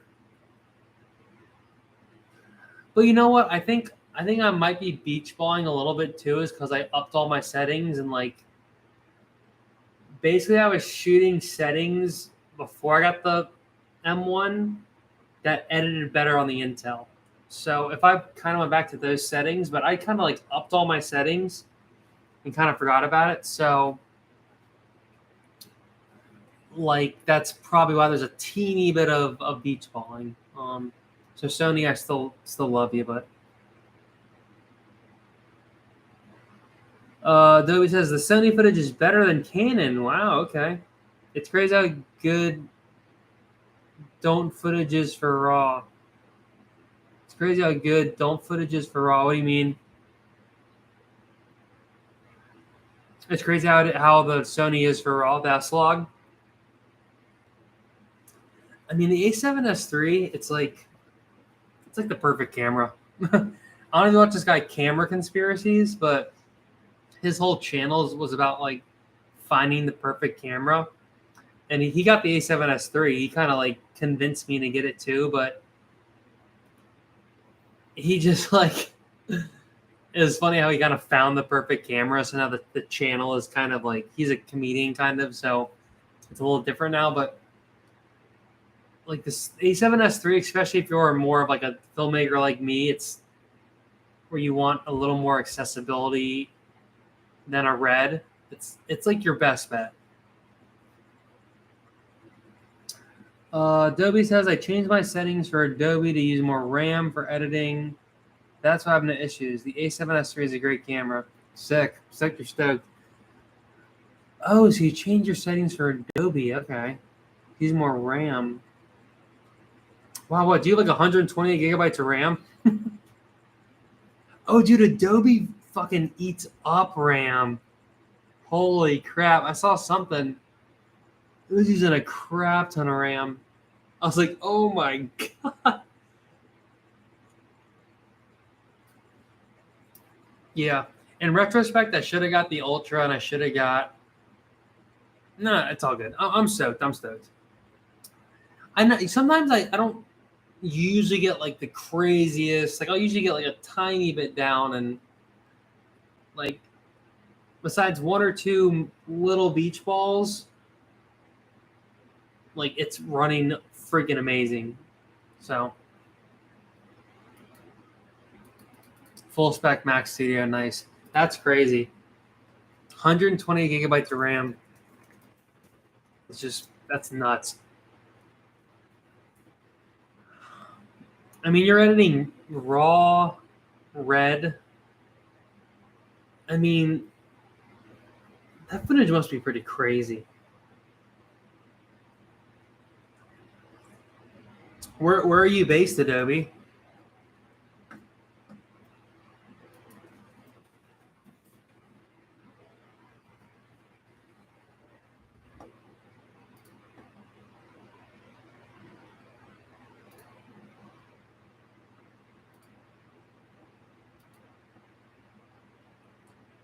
It's huge files. Yeah. I can't, yeah. Oh, you're in Chicago? Okay, Chi-Town. Cool. All right. Shout out Kanye. Shout out Chief Keef. All right. Hopefully Kim and what's his name broke up, so Kanye get me back on top. Pete, whatever his name is, that guy sucks. I get like 6 terabyte file. Are you serious? One file? Holy crap. Yeah, that's cool, man. Nice, good for you. That's awesome. It's funny. I'm more of a like production guy who's getting. I do editing forever as well, but now I've been doing more editing for like the main gig too. But I've been always kind of more of a cameraman, cinematographer, and editing was kind of also. But lately, it's been more editing for the monies because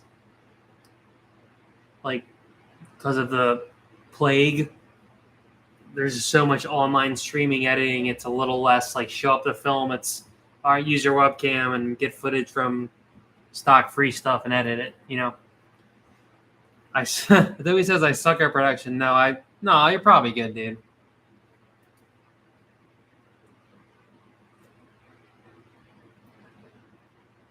I don't know how old you are, man, but like I grew up like that's this is what's crazy about all this shit too is I grew up literally filming with cameras that were SD and they had the little mini DV tapes you put in. So they were literally like film tapes. And my first editing was I would use 2 VCRs. So I would literally use a VCR as like the playback, record onto another VCR, the final cut. So 2 VCRs with VHS tapes.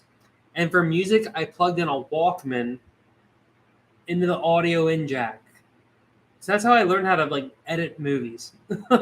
So I hope like that's how crazy it is that I went from editing movies on like a TV with VCRs and a Walkman to like this, like the Mac Studio and the Sony A7S3. Like within 20 years, there's been such a huge change in technology that it's friggin' crazy. Like it's so crazy to me. And that's why in the end it's like, yeah, understanding the art is gonna help you be a little higher than, you know, being able to throw sample packs on the footage that do the weird edits and do all that stuff, because that's kind of like the new style is like, you know, the crazy drone edits and like the weird transitions. Like that's kind of the style, and the footage all looks great. But like a lot of that B-roll, there's no like story. There's no like emotion or like catharsis or feeling. It's just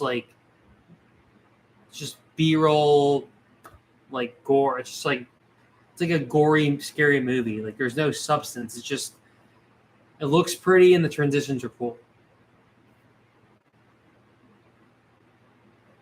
Oh, nice. You said Adobe said I started editing actual film. From there to Avid to Adobe. Nice. Oh wow, so you like did the whole like film with those things? That's sick. Yeah, I never actually did that.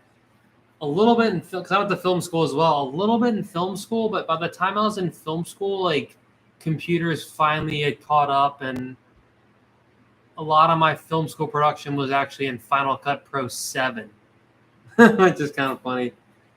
And you want to talk about slow editing? Holy crap! Final Cut Pro 7. And it was like every time you got a new Final Cut, got so much better. So that's why by the time I'm using Final Cut Pro on the Mac Studio, like you were saying, it's just so fast and great that you get used to it real quick. You're like, all right, I don't want any hiccups. Like on your M1 MacBook, like when it beach balls, you're like, come on, dude, what's going on? Like, don't do that. Like it's so great. Oh, cool. Debbie says I didn't start film school a few years ago. Remember Final Cut Pro 7. Cool. Yeah, people were kind of pissed because yeah, like it skipped. I think it just went straight from 7 to X, if I remember right. Off the rails. What's that? Because a lot changed. I mean, yeah, I think it went straight from Final Cut Pro 7 to X. I'm just double checking. Yeah, converting. Let's see. Is there a Final Cut Pro 8 or 9? Google says I can't figure it out.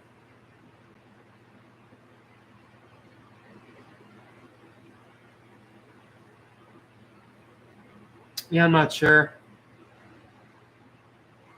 Oh, it says Final Cut X 10th anniversary. So, yeah, no, I think it went.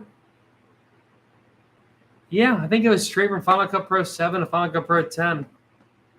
Yeah, okay, you're right. Yeah. Oh, no way. So Adobe says there's a documentary about the transition from 7 to Final Cut Pro X. My light shut off. Here, I gotta plug this light in. Give me one sec.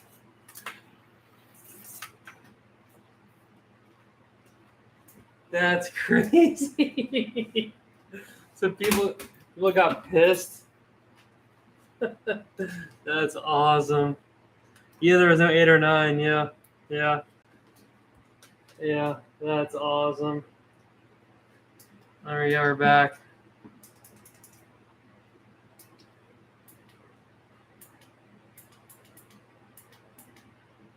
Yeah, that's freaking hilarious. I'm at to watch that. Off the Rails. That's a documentary. I'm gonna write that down.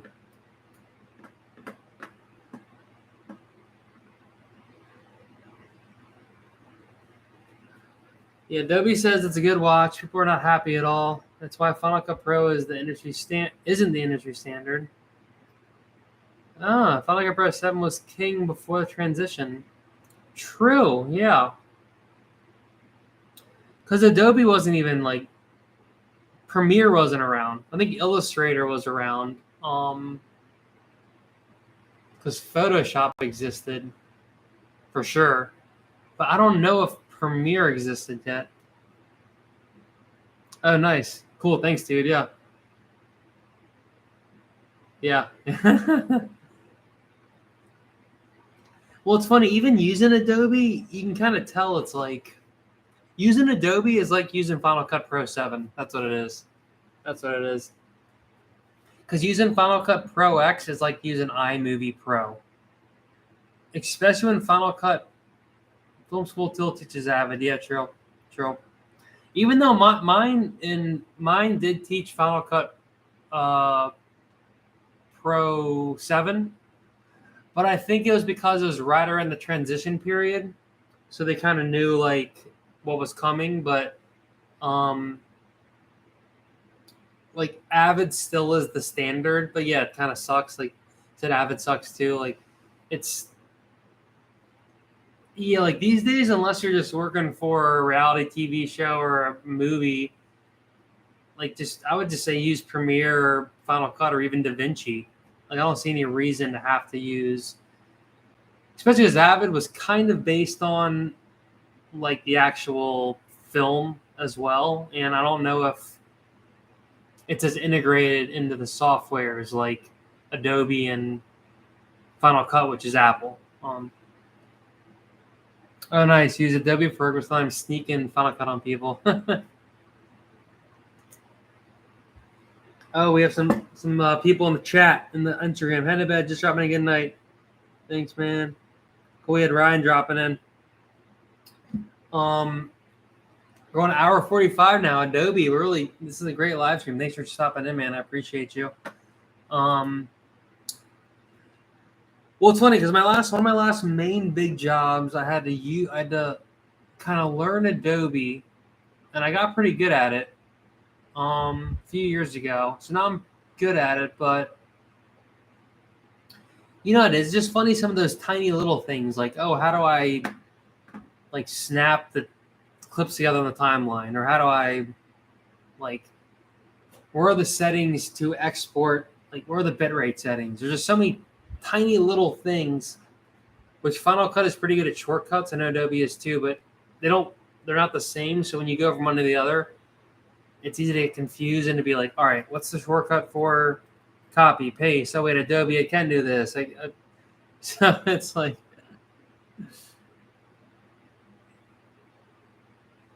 oh, yeah, okay, true. Yeah, Adobe says now that Frame.io is around, we don't need to use Avid anymore to share files in the interface. Yeah, Frame.io is great because you can just like, it's like Canva or something just for video. Yeah, clicked on the empty space and click delete. Yeah. Yeah, my current work, I'm doing a lot of editing, and it's like kind of just me, so I'm not having to share my edits as much for video, which is kind of nice because I can just work on local hard drives, and it makes it a little less easier, or a little less hard, a little easier. Like Frame.io is awesome. Like that's, which I don't know, is Adobe. Yeah, I guess true. I guess Adobe and Final Cut is both work well, but I just only use Adobe with Frame.io. I didn't use Final Cut in like conjunction with it. Oh, we got Kate in the chat. Kate, your ring light. We have the ring light donator. Look, my set's like really firing.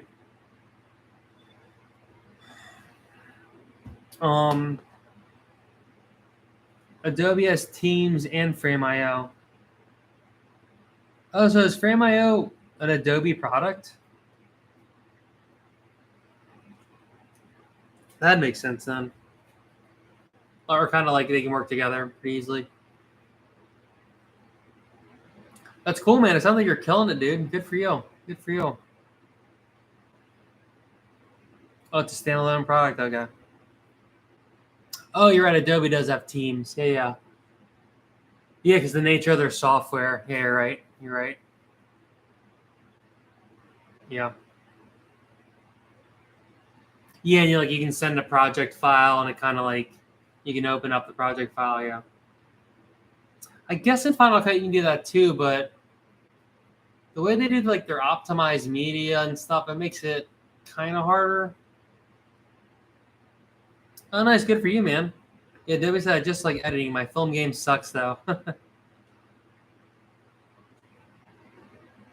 Well, it's funny, man. I'm like kind of the opposite because, well, growing up, I did like editing a lot, but then in college, I would spend way too much time in the edit lab. And by the end of it, I was like, I don't want to be a video editor. Like being a video editor, you're basically sitting there in front of a computer screen all day, every day, and it sucks. Was my thought. So I got more into production, and I would edit, but I always liked being able to shoot as well and not just like everyday edit. For the last couple of years, and as I get older, I've been doing more editing, and I actually kind of like it now because one, it's just like less physically exhausting. Like shooting video and shit is like really exhausting. Like you gotta, and it's just there's so much like mental, in real time mental like thought that goes into it. Like, are they in focus? Is it recording? There's so many things going on, and you're also kind of physically moving and touching and grabbing and like heavy shit. There's so much going on that it's like kind of intense. So to like be doing it all day, every day for 8 to 12 hours, it's like it actually becomes like that's way harder than like sitting and editing, which you can kind of take a break, you can look around. It's not in real time. Like you can edit it, watch the edit. So they're actually pretty different. And now that I'm a little older and it's like I like to surf and do physical activities, when I work, it's kind of nice to like work mentally and not as physically, because if I worked physically all day, I wouldn't be able to surf and walk and enjoy life because you're so beat up from working. I don't know how anyone like works on a film set 16 hours a day, like being a grip or something. Like I just don't get it. I wouldn't last like a week. I wouldn't last barely a day. Being like a grip, like it's basically like labor. It's like slave labor. It's like so intense, and it's like it's backbreaking. So, let's see. Debbie says, "Oh, nice. Yeah, I like to see the story come to life through the edit." Oh, geez. Spent years in a wheelchair? Dang, dude. Sorry to hear that. Yeah, that's tough. Yeah, it's tough, dude. Sorry. Yeah, I know what you mean though. Like if you're sitting there anyway, it was a good like. That's why for me, like I'm a musician, but a lot of my music is like making beats, and it's really similar to editing. Because you got to sit down, you open up the DAW, you open up Logic or Ableton or Fruity Loops. It's super similar to an editing platform where it's NLE. It's basically like a timeline, and the timeline's nice because it's like not in real time. It's like created time that you can start again and play and pause. So it's kind of nice to always come back to like this real timeline and mess with it. And that's why if you like these days, if you're like a good video editor, you could be a good musician. I mean, Deadmau5 didn't even really know musical theory when he like got big and became like one of the biggest techno artists. He didn't even know like actual theory of music in terms of like notes and how notes are structured and how music chord progressions work, how music's played in terms of like a progression of notes and chords that have a circular path, and like pop music in general is chord progressions and then leads and then scales on the leads. Like it's kind of mathematical. So it's basically learning like a language, like the music language. He didn't even know that, but he was so good at basically like editing sounds that he got humongous and became one of the biggest musicians in the world just because he was so good at editing sounds and on a timeline and producing them. So the computers like kind of took over the musical theory because he could just quantize and pitch harmony the sounds. So if it was out of tune, you just put on the pitch harmony and it makes the sound and the song into whatever pitch you want. So it kind of erases the need to know what the next note is because the pitch harmonizer will tell you. So it's pretty interesting how deadmau5, you listen to his stuff and it sounds like he's like Mozart, but he never knew actual music theory.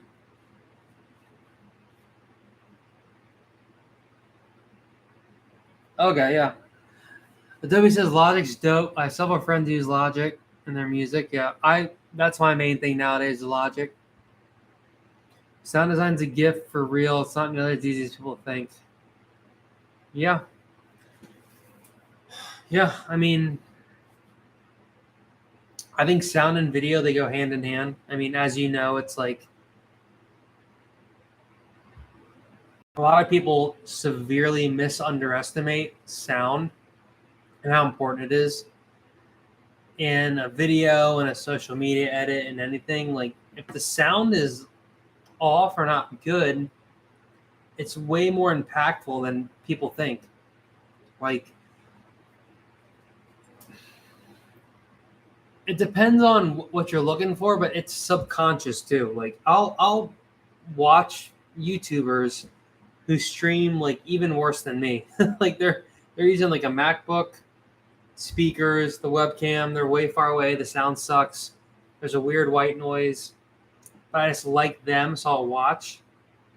But it's not any coincidence as someone gets bigger, their sound gets cleaner, clearer as their video does. But you can't overlook sound like ever. And if you're good at sound, it will make you a better filmmaker. Nice. Adobe says, all right, send you the link. Tell me some done. Getting to get Z's. Yeah, man. Yeah, for you, it's kind of getting later. Well, dude, thanks for stopping by and keeping the chat going and making the live stream really pop off, dude. I appreciate that. Thank you. Like this ended up being like a pretty sick live stream for when I potentially wasn't almost able to even get it work. It ended up being like a really sick thing. So thanks, Adobe. Have a good sleep, man, and I appreciate your chiming into it. The studio display info. Hopefully, our young friend Yuri, what was his name? Yuri the Hunter pulls the trigger. So cool. Thanks, brother. Have a good night. Peace.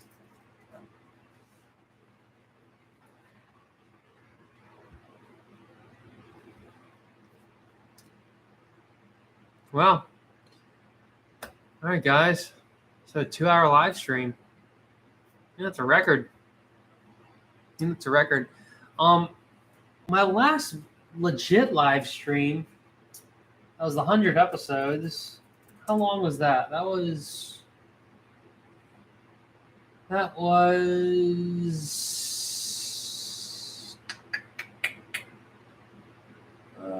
think it was like 100. I think it was like an hour. I think this might beat my personal record for live streaming, which I think was a little over an hour, maybe an hour and a half. Can't seem to find the video now.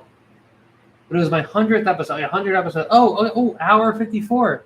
So hour 59, I have surpassed my record of live streaming. So go me.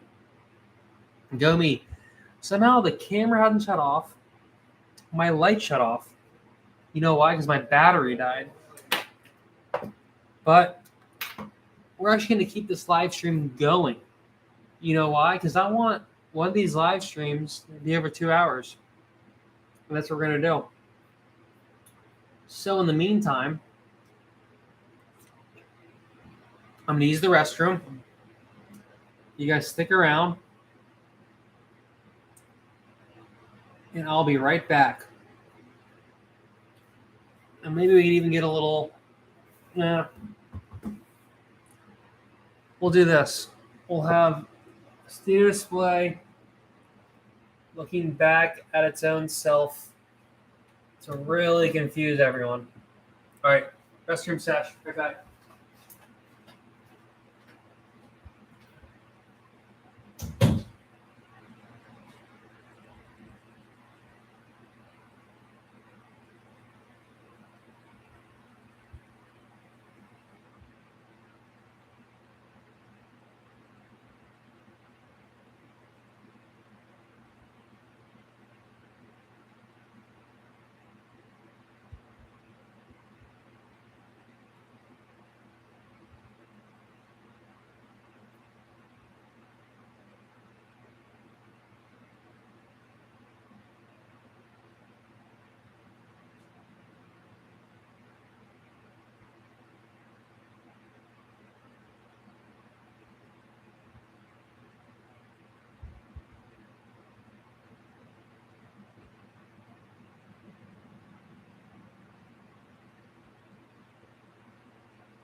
All right, you're back.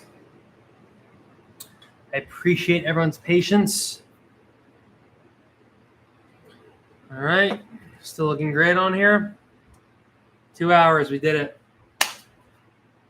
New Hero's Journey live stream record. Let's go. Let's go.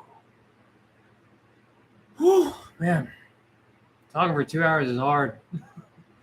Lost my voice.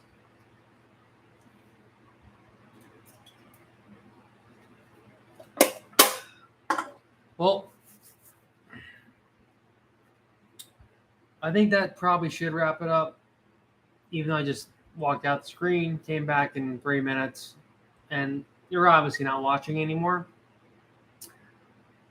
But I just want to keep rambling because the fact is, this is the longest live stream I've done. That's pretty cool. Because this is the first live stream I've done with the Sony A7siii plugged into the Mac Studio and the studio display. And it looks really cool. And it's fun. So you don't even want to end. Using the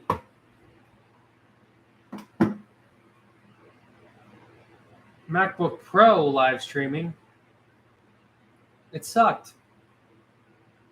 You know why? Because of the jet engine. This computer would make a noise like you were on a jet engine. And it was never fun. Because it'd be and you wouldn't know if it was in the mic or if it was just you hearing it and you have to test it and be getting hot, but the Mac Studio has not made one peep. The Studio Display is like even cooler now, and it has a camera plugged into it. Well, it's plugged into the Mac Studio has the camera plugged into it technically, but the Studio Display, there's still a lot going on here, and this thing is handling it very well. So yeah, I think we're gonna have to wrap it up there, y'all, just because it's getting late. I ran out of my topics on if I can live stream with the Mac Studio and the Studio Display. The conclusion is yes, you can.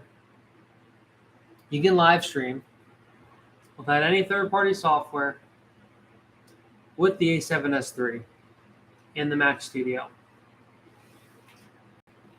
Now, can you do it with the A7 III? Can you do it with the A6000, the A7 IV? Maybe. If you want to accomplish that, I would suggest you use Google Chrome.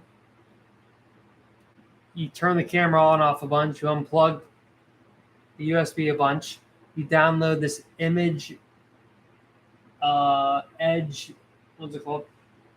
Imaging Edge desktop app, which is it's kind of like the Sony app for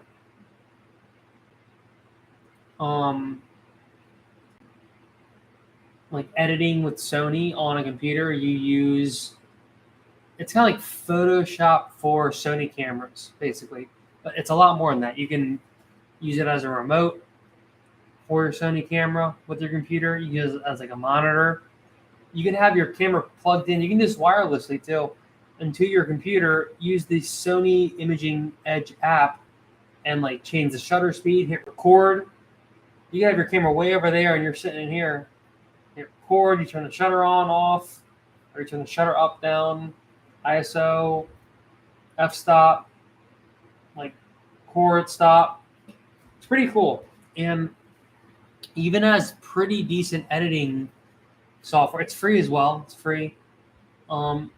You can edit your pictures in there, which for a little bit, my A7S3 with the photos, there were some issues where I couldn't like edit them on the Intel MacBook because they were some kind of a weird file. Luckily now it's all works fine on the Mac Studio, but the workaround with the Intel was the Sony app, the image edit, I can never remember the freaking name of it. Imagine Edge. Such a weird name. Imagine Edge. What does that even mean? In that app, you could edit the raw Sony A7S3 files. So I'd actually have to use the app like I had to, because you couldn't import the files into iPhoto. You couldn't even look at them on your Finder. Like you couldn't even view them without that app. So I'm kind of used to the app now. And when you edited in the app, it had pretty similar to Photoshop edits, at least like the baseline. So that was great. And a lot of times, or I just export it out of there as a TIFF, like a big ass file. And then when it's a TIFF or a PNG, then you can edit it normally. So yeah, like maybe I'm getting lucky, and I think also, y'all, this is going to be a new weekly format. Thursday night live streams. Pretty excited about it. I'm not excited about 2 large circles on my glasses, but hey, could be my new look. But I think Thursday nights work well because it's not Friday. You know, people that have lives do stuff. It's not the weekend. It's not Monday, Tuesday, Wednesday, because that's Thursday night is like could be the go-to. So that's what we're going to attempt from here on out, these next few weeks at least. Thursday night live streams. I'm thinking probably around 7 or 8. Just run them into the ground. The goal would be at least an hour. If we keep going like this one and over too, that's great too. But it's funny because like my throat literally gets dry after 45 minutes to an hour, and it's hard to keep just talking. But some people can just ramble on until the cows come home. It's a little more challenging for me, but if I'm engaging with people, like Adobe, who luckily came in and we were just really chatting up for a while, and like he's got a great channel too. Y'all check out this guy, Adobe Under 5. Really good editor, and was kind of encouraging me a little bit to do the live stream more, because he popped into one of them and was like, hey, this is pretty cool, and all right, cool, and I hadn't really been doing many live streams because one, they're challenging, two, they don't usually get views unless you're big, when it's earlier, but you don't get a lot of views, and editing, etc., other videos takes so much time that it was kind of on the back burner. But now I got my at least set up for now, so this could be the new go-to as long as the hiccups don't come like they wanted to come earlier when it was saying, no, you can't do what you say in the title. No live stream for you. No live stream. But, all right, guys. I appreciate everyone for watching. Made it this far. You are a champion, scholar, gentleman, princess, wonderful, amazing human or other. And thank you. Thank you very much. Seriously, thank you for watching. I'll continue bringing this A+ content for you to consume. Just eat it up. Check out my last edited video. It's all about the iPad Mini 6. Is it my new best friend? The answer is yes, it is. Besides the Studio Display, it's my second best friend. And yeah, till next time, guys. Peace.